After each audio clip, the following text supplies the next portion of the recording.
Hello, ladies and gentlemen. Welcome to the show this afternoon. This is Sunday the 8th of March, 2020. You know, I don't know how else to describe it except a whirlwind's coming. In the old days, they used to say, a twister's coming, a twister! Like in Wizard of Oz, Dorothy in the Wizard of Oz movie, a twister's coming. Well, that's what's coming here. Same thing. It comes out of nowhere. You start the morning, you're making your breakfast or whatever, and the sun's out and it's nice out, beautiful. It's going to be a beautiful day today, you look out the window and the birds are twittering and stuff. Little do you know that later that afternoon, a supercell's going to develop up in the sky, and it's going to drop multiple tornadoes down on you. You don't know that's going to happen because it's a beautiful looking morning. And that's kind of the way it is right now. Things are still pretty normal, quiet. Well, I know what you guys are saying. You guys are saying when. Well, I kind of got a fix on it, guys, now. And how I got a fix on it is I've run math through my computer, working with the calculator. And, the computers have a wonderful calculator. If you know the numbers to put in and the numbers to crunch, you can pretty much find out things, That's one of the tools that you can work with that, anyway, run the numbers through. And I'll tell you when by the numbers I'm crunching. And I mean, okay, June, July, and August, and a little bit into September. That's what I'm getting.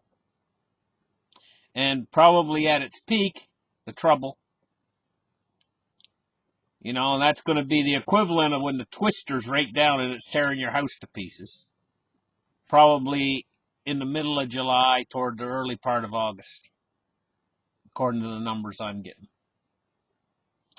And, what you need.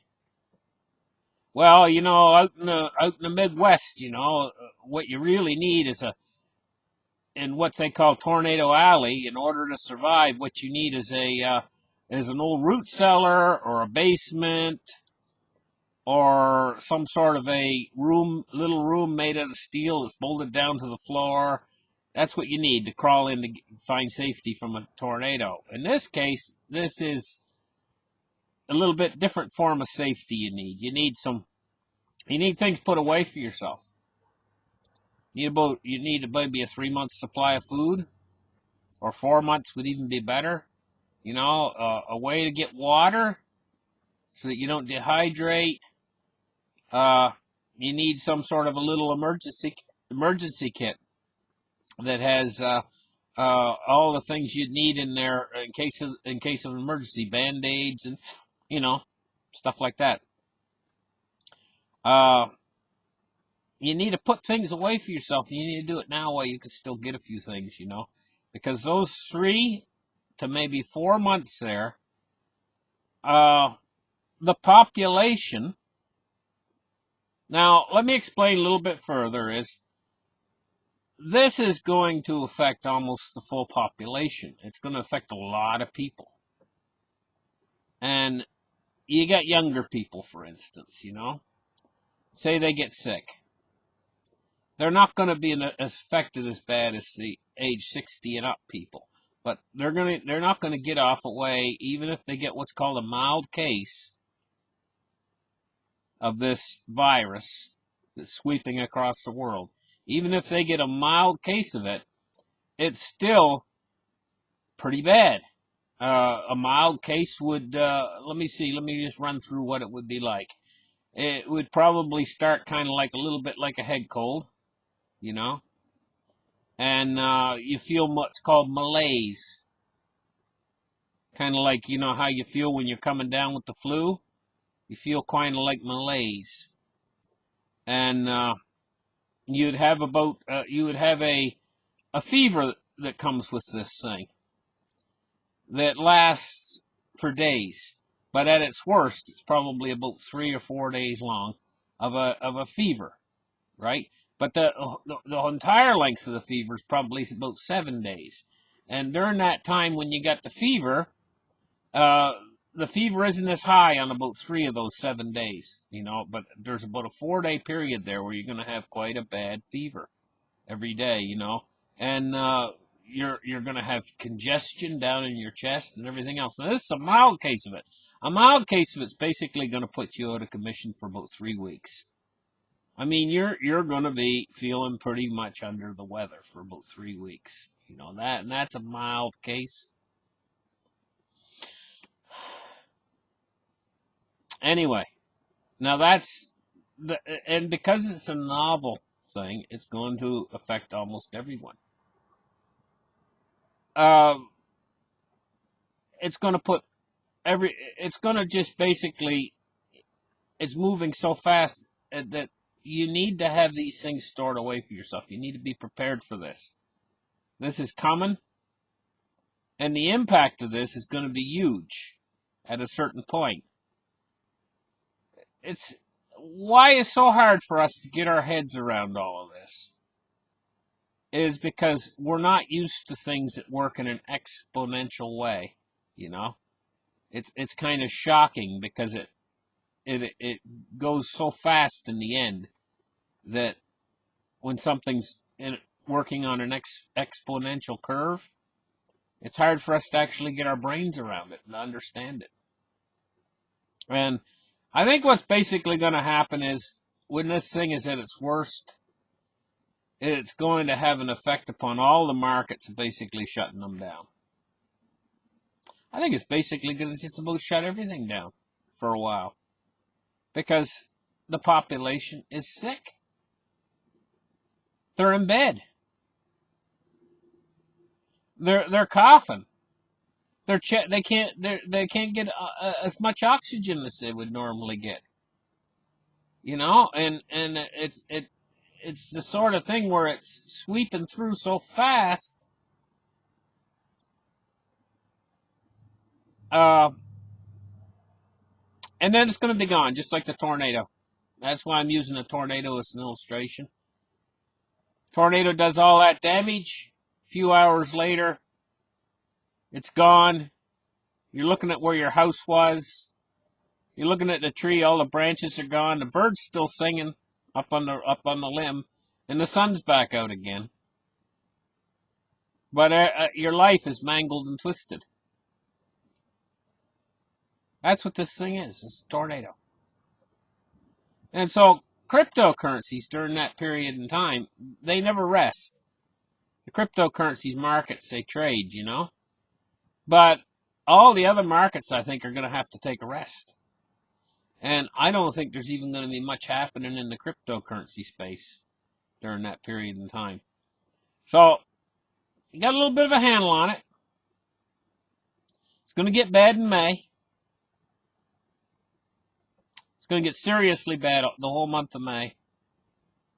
And because the crisis is still impending during May, it's going to increasingly get worse as the month progresses. But the real bad months are going to be June, July, and August. And then gone time. That's what I think anyway. That's my opinion only, but I believe that it's going to be gone.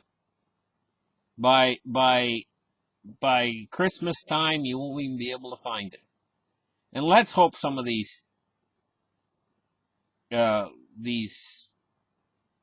let's hope they don't keep samples of it.